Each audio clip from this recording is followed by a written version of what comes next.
ህወሓት የመገንጠል ጥያቄና አማራጮችን ለህዝብ መበተኑ ተሰምቷል። ይፋ የተደረገው መረጃ እናቀርባችኋለን። ከዚሁ ጋር በተያያዘ ትግራይ ነጻ አውጪ ፓርቲ በትግራይ እስከ አመጽ ድረስ የሚሄድ ህዝባዊ እምቢተኝነት የፖለቲካ ትግል እንደሚያካሄድ አስታውቋል። ሌላኛው ትኩረታችን ነው። አብን የፋኖ ኃይሎች የመንግስትን የሰላም ጥሪ እንዲቀበሉ ይፋዊ ጥሪ አቅርበዋል። እንመለስበታለን። ከዚህ ውጪ በተቃውሟቸው የቀጠሉትን ታዬ ደንደአን የፍርድ ቤት ውሎን የተመለከቱ መረጃዎችም የምናጋራችሁ ይሆናል። ሌሎች ወቅታዊ ጉዳዮችም ተካተዋል። አክብሮታዊ ሰላምታችን በያላችሁበት ድረስ የተወደዳችሁ ሸገር ታይምስ ቤተሰቦች እንዴት ናችሁ? ዕለታዊ መረጃ ጥንቅራችን ተጀመረ። በመግቢያችን ላይ ያስተዋወቅናቸውን ጉዳዮች እንደሚከተለው በዝርዝር እንመለከታለን። አብራችሁን ቆዩ።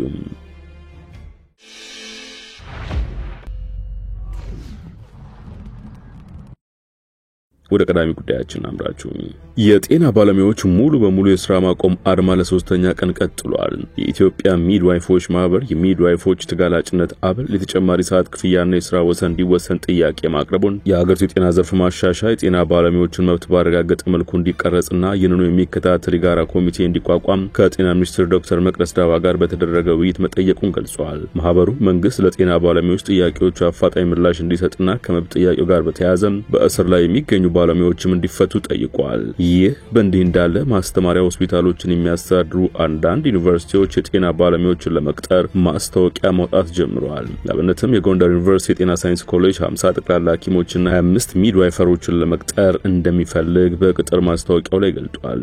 በተመሳሳይ እናት ፓርቲ፣ መኢአድ፣ ኢህአፓና አማራ ጊዮናዊ ንቅናቄ ለመንግስት ለጤና ባለሙያዎች ጥያቄ በአስቸኳይ መፍትሄ እንዲሰጥ በትናንትናው ዕለት በጋራ ባወጡት መግለጫ ጠይቀዋል። ፓርቲዎቹ መንግስት የጤና ባለሙያዎችን ጥያቄ በንግግር ለመፍታት ሙከራ ከማድረግ ይልቅ እስርን ጨምሮ ሌሎች ያልተገቡ እርምጃዎችን ከመውሰድ ፈጽሞ እንዲቆጠብና የታሰሩ ሐኪሞችን ያለምንም ቅድመ ሁኔታ እንዲፈታም አሳስበዋል። መንግስት በስራ ማቆም አድማው ክፉኛ የሚጎዳውን የህብረተሰብ ክፍል ታሳቢ ያደረጉ አካሄዶችን እንዲፈት ጭምር ጠይቀዋል። የትግራይ ነጻ አውጪ ፓርቲ ውናት በትግራይ እስከ አመጽ ድረስ የሚሄድ የህዝባዊ እምቢተኝነት የፖለቲካ ትግል እንደሚያካሄድ አስታወቀ። የውድብ ነጻነት ትግራይ ውናት ፓርቲ በሁለት ጎራ የተከፈሉት የህወሓት ፖለቲከኞች ከብልጽግና ፓርቲም ሆነ ከሻዕቢያ ጋር የፈጠሩት ንብረት እንደማይቀበለው ገልጿል። በክልሉ ህወሓት በብቸኝነት የሚቆጣጠረውን የፖለቲካ ስርዓት አደብ ለማስያዝ እስከ አመጽ ድረስ የሚሄድ ህጋዊ የሆነ የህዝባዊ እምቢተኝነት የፖለቲካ ትግል ለማካሄድ መወሰኑን ፓርቲው አስታውቋል። ናቲን ያስታወቀው የፓርቲው ምክር ቤት ባለፈው ቅዳሜ ያካሄደውን የፓርቲው ምክር ቤት መደበኛ ጉባኤ በማስመልከት በመቀሌ ከተማ በሚገኘው ጽህፈት ቤቱ በሰጠው መግለጫ ነው። የፓርቲው ሊቀመንበር ዶክተር ደጀን መዝገበ የውናት ምክር ቤት በወቅታዊ ክልላዊና ቀጣናዊ ፖለቲካዊ ጉዳዮች ላይ ተወያይቶ ያሳለፈውን ውሳኔ ለጋዜጠኞች አስረድተዋል። በፓርቲው ምክር ቤት ጉባኤ ላይ በዋነኝነት የተነሳው ጉዳይ በሁለት ጎራ የተከፈሉት የህወሓት አመራሮች ከሌሎች አካላት ጋር ያደረጉት ያለውን ግንኙነት የተመለከተ እንደሆነም ተናግረዋል። ሁለት የህወሓት ጎራዎች ከኤርትራው ህግደፍና ከብልጽግና ፓርቲ ጋር የፈጠሩት ወዳጅነት በትግራይ ላይ ሊያስከትል የሚችለውን አንድምታ ጉባኤው እንደተወያየበትም ገልጸዋል።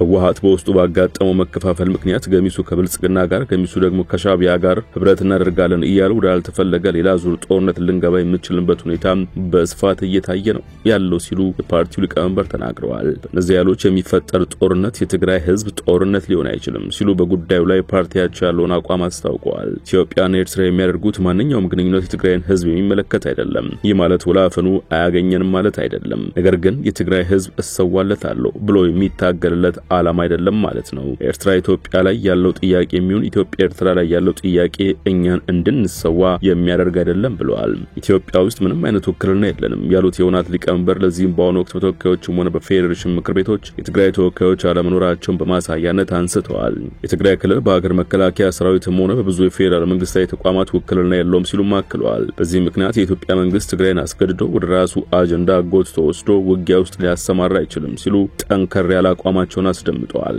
ኤርትራ ደግሞ ሌላ ሀገር ነው፣ ከኤርትራ ጋር ህብረት የሚሆን ግንኙነት ሊኖረን አይችልም ሲሉ አክለዋል። በዚህም ምክንያት ፓርቲያቸው የተሰላ ገለልተኝነት ካልኩሌትድ ኒውትራሊቲ የተሰኘ ፖሊሲ እንደሚከተል አስረድተዋል። ከሻዕቢያ ጋር በአሁኑ ወቅት ግንኙነት እንደፈጠረ በተለያዩ መልኩ እየተገለጸ ያለው የህወሓት ጎራም የትግራይ ክልል ጊዜያዊ አስተዳደር ስልጣን ህወሓት ባይል ታግዞ መቆጣጠሩን ደጀን በትናንቱ መግለጫቸው ላይ ጠቅሰዋል። ውናቲንና አካሄድ እንደሚቃወም ፓርቲው ሊቀመንበር ገልጸዋል። በትግራይ ክልል ጉዳይ ህወሓት ብቻውን የሚወስንበት ሁኔታ እንዲያበቃ የህዝባዊ እምቢተኝነት ትግል ለማካሄድ ውናት ከውሳኔ ላይ መድረሱን ተናግረዋል። ህወሓት በብቸኝነት የሚቆጣጠረው ፖለቲካዊም ሆነ የብሔራዊ ጥቅም አይኖርም። ስለዚህ አደብ ለማስያዝ የፖለቲካ ትግል እናደርጋለን፣ ህዝባዊ እምቢተኝነት እናሳያለን፣ አመጽን ጨምሮ ህጋዊ የሆነ ፖለቲካዊ ተቃውሞና ትግል እናደርጋለን ሲሉም ውናት በቀጣይ ሊያካሂዱ ያቀረውን እንቅስቃሴ ይፋ አድርገዋል። የታየ ደንደዓ የፍርድ ቤት ውሎ የቀድሞ ሰላም ሚኒስትር ዴኤታ ታየ ደንደዓ ተለዋጭ ቀጠሮ ተሰጣቸው። የቀድሞ ሰላም ሚኒስትር ዴኤታ ታየ ደንደዓ የክስ መዝገብ በትናንትናው ዕለት በፌዴራል ጠቅላይ ፍርድ ቤት ቢቀርብም በተመሳሳይ ምክንያት ለአራተኛ ጊዜ ተለዋጭ ቀጠሮ ተሰጥቶበታል። በዚህም መሰረት የተከሳሹ መዝገብ ለግንቦት 25 ቀን 2017 ዓ.ም ቀጠሮ እንደተሰጠው ጠበቃቸው አበራ ንጉሴ ተናግረዋል። ታየ ከዚህ በፊት የፌዴራል ከፍተኛ ፍርድ ቤት ልደታ ምድብ አንደኛ የህገ መንግስትና ህገ መንግስት ላይ የሚፈጸሙ ወንጀሎች ችሎት ከተከሰሱበት ከሶስቱ ክሶች መካከል በሁለቱ ማለትም ሁከትና ብጥብጥ በማነሳሳትና የጸረ ሰላም ኃይሎችን በመደገፍ ክሶች በነጻ መሰናበታቸው የሚታወቅ ነው። ጠበቃው እንደገለጹት በፌዴራል ከፍተኛ ፍርድ ቤት ነጻ የተባለውን ክስ አቃቢ ይግባኝ በመጠየቁ ክርክሩ ቀጥሏል። በክርክሩ ሂደት ግን መዝገቡን የሚያየው ዳኛ በመታመሙና በችሎቱ ላይ በአካል መቅረብ ባለመቻሉ ለአራተኛ ጊዜ ተለዋጭ ቀጠሮ ሰጥቷል ብለዋል። ጉዳዩን መዝገቡን የተቀበሉ ዳኞች ማየት ይችሉ ነበር። የተሰጠው ምክንያት አሳማኝ አይደለም ያሉት የህግ ባለሙያውና ጠበቃው አበራ በኢትዮጵያ ፍርድ ቤቶች መዋቅርና ህግ መሰረት ዳኝነት በችሎቱ ባለ 1 ባለ 3 ባለ 5 እና ባለ 7 ሆኖ የሚዳኝበት ስነ ስርዓት ሲሆን አራተኛ ዳኛ መኖሩ ይህንን ስርዓት የሚጥስ በመሆኑ አፋጣኝ ፍትህ ሊሰጥ እንደሚገባም ለችሎቱ ማስረዳታቸውን ተናግረዋል። ግራ ቀኙን ያዳመጠው ፍርድ ቤት መዝገቡን መርምሮ ውሳኔ ለመስጠት ለመጨረሻ ጊዜ በሚል ለግንቦት 25 ቀጠሮ ሰጥቷል።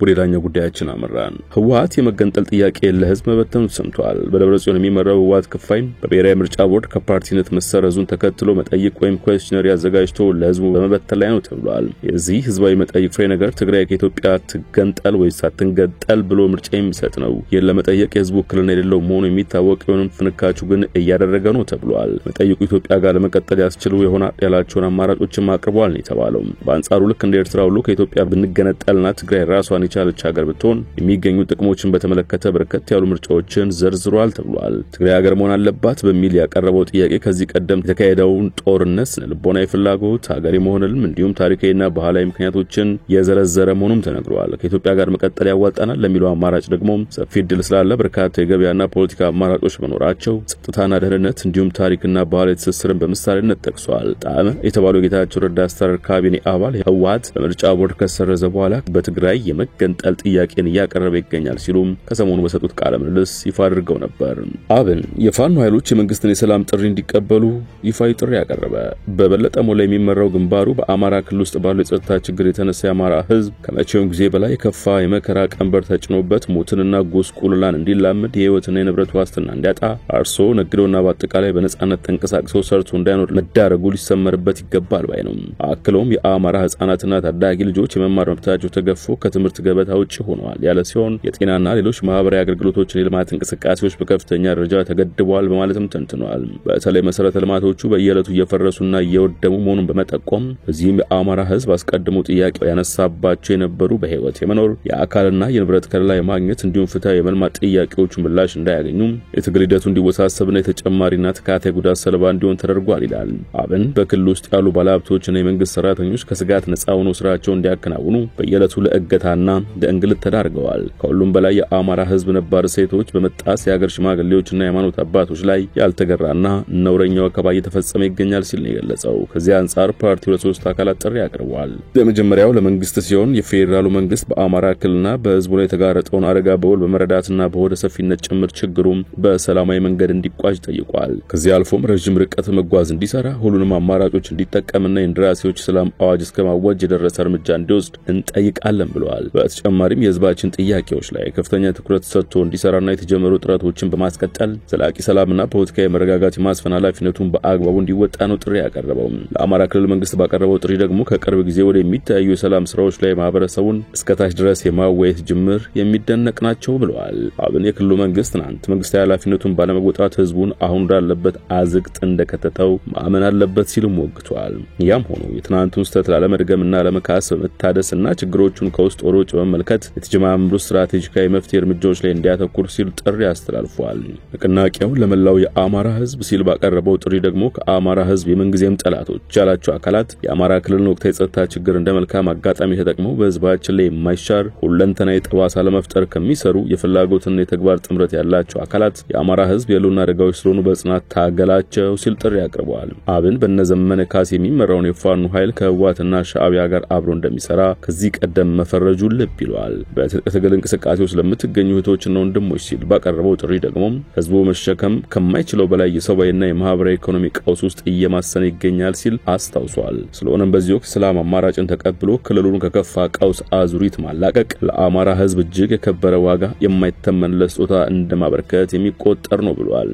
እናም ሁሉም የነፍጥ እንቅስቃሴ ያደረጉ ያሉ ቡድኖች ወደ ፖለቲካዊ ድርድር እንዲመጡ ሲል ነው ያሳሰበው። በቅርቡ የሰላም አማራጮችን በመቀበላቸው ደርስ የሚችልን ተጨማሪ ቀውስ እንዲቀር ያደረጉት አጥፈቁ ኃይሎችን ውሳኔያቸውን አብን የሚደነቅ ሲል እውቅና ችሯል። ሌሎች ቡድኖችም ይህን መሰላውን ታያይ ውሳኔዎች በአፋጣኝ በማሳለፍ ከሐሳብና ቡድናዊ ቅንጅት አኳያ አስተማሪውንና በዓለም አቀፍ ደረጃ ከፍ ባለ ተሞክሮነት ጭምር ሊዘከር የሚችል ስልጡን የሰላም ድርድር እንዲያደርጉ ሲል ነው የጠየቀው።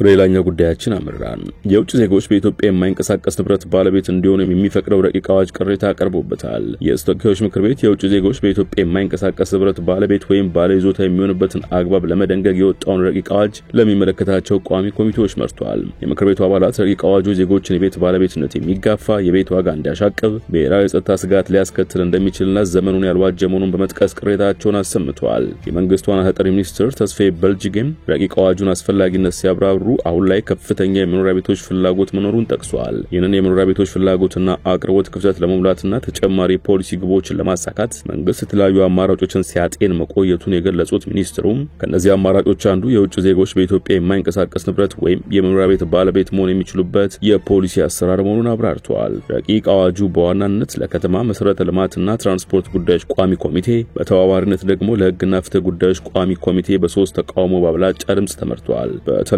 ፓርላማው ተቃውሟቸውን ያሰሙት የአብኑ ተወካይ ደሳለኝ ጫኔም ይህ አዋጅ ደሃው ህዝብ መቼም ቢሆን የቤት ባለቤት የመሆን እድሉን እስከ ወዲያኛው የሚያጨልም ነው ሲሉ ሞግተዋል። የመረጃ ጥንቅራችን አበቃ።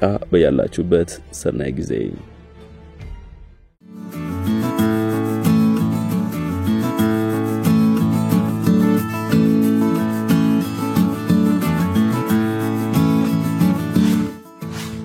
ሸገር ታይምስ ሚዲያን ሰብስክራይብ በማድረግና ደወሉን በመጫን ይከተሉን።